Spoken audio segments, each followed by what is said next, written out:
We all experience suffering, but what if it isn't some kind of cosmic punishment? What if it's not something we actually deserve? The Bhagavad Gita, this incredible ancient text, it offers a pretty radical idea. Suffering comes from a simple but really profound mistake. It's basically a case of mistaken identity. So today, we're going to explore this concept of ignorance, not as in a lack of intelligence, but as a deep-seated confusion that keeps us feeling trapped without any actual chains in sight. So let's just kick things off with this question. What if suffering isn't something you deserve at all, but it's simply the result of a fundamental error in who you think you are? That's the core idea we're digging into today, and really getting a handle on it could completely reframe the way you see your own struggles. All right, Section 1, the core confusion. This is where it all starts. We're about to break down the fundamental misidentification that, according to the Gita, sits right at the very heart of why we suffer. Okay, so on one side, you've got the field. Just think of this as, well, everything that happens to you and in you. Your thoughts, your emotions, the feelings in your body, the roles you play, the whole world you experience. Then, on the other side, you have the knower. Now, this is the silent, unchanging awareness that just witnesses all of that stuff. According to Krishna, the entire spiritual journey, the whole shebang, it really boils down to one thing, being able to clearly tell these two apart. And this brings us right to the Gita's super powerful definition of ignorance. It's got nothing to do with being unintelligent or uneducated. It is simply the act of mistaking the ever-changing field for the constant knower. To put it simply, it's the habit of confusing who you are with what you experience. And wow, do we do this all the time? This isn't some abstract philosophical idea. It plays out in our daily lives constantly. Every time we think, I am this body, well, getting older suddenly feels like a personal failure. When we say, I am this emotion, a passing wave of sadness becomes our entire identity. This right here, this is that core confusion, that ignorance in action. So why is this mistake so incredibly common? Honestly, it's pretty simple. The field, our experiences, our thoughts, our sensations, it's vivid, it's immediate, and it is loud. It's always screaming for our attention. But the knower, that pure awareness, it's subtle. It's quiet. So it's really no wonder our attention just naturally collapses outward and gets lost in all the noise of experience. All right, Section 2, the self-reinforcing loop. Now, this simple mistake doesn't just happen once and then it's over. As we're about to see, it actually creates this persistent, self-reinforcing cycle that can keep us feeling stuck for years, even decades. And Krishna makes a really important point here. This has nothing, and I mean nothing, to do with how smart or educated you are.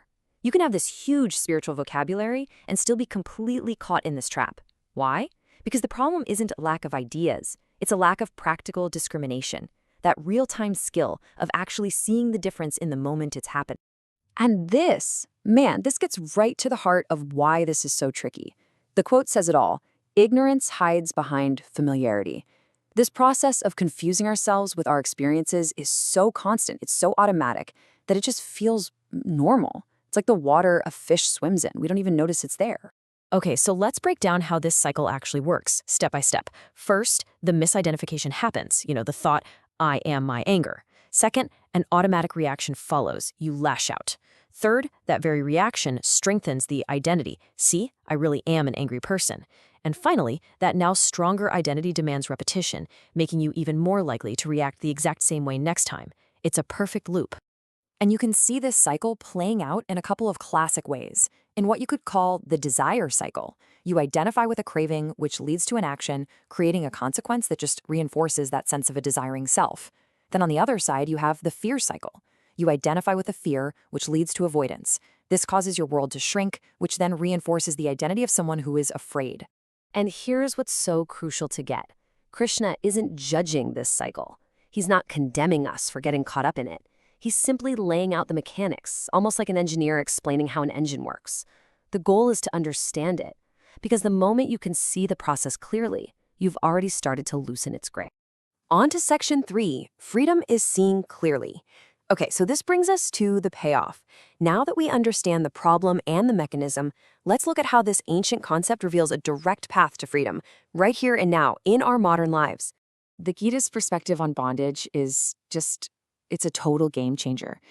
It's not a punishment from some external judge or some cosmic force, Bondage is simply the automatic, predictable reactivity that is born from the confusion of mistaken identity. It's not something that's done to you, it's an internal process. So what does this bondage look like today? Well, it's not literal chains, right? It's that chronic anxiety where every single thought about the future feels like a personal threat. It's that compulsive comparison on social media where someone else's highlight reel feels like your failure. It's the sheer exhaustion of constantly having to perform an identity and that hair-trigger tendency to just overreact to really small things. And this might be the most liberating takeaway from the entire chapter. We say it all the time, life is so overwhelming. But the Gita gently corrects us. Life is just life. It's the constant, exhausting work of misidentifying with every single peak and valley. That's what's truly overwhelming. And here's where you find the release. When you start to clearly see the distinction between you, the knower, and all the experiences passing through the field, life still happens. Of course it does. There will be joy, pain, success, and failure. But those experiences start to move through you. They no longer define and imprison you. So at the end of the day, the entire path is really just a shift in perception. Ignorance creates bondage because it's completely rooted in confusion. True knowledge, in the way the Gita talks about it, creates freedom because it's rooted in pure, simple clarity. And let's be super clear about this. The solution being offered here isn't a new set of beliefs you have to adopt or some dogma you have to follow. This isn't about memorizing ideas. It is a skill that you have to cultivate. The solution is the development of clear-sightedness in your own direct experience. So I'm going to leave you with this one final thought to take with you.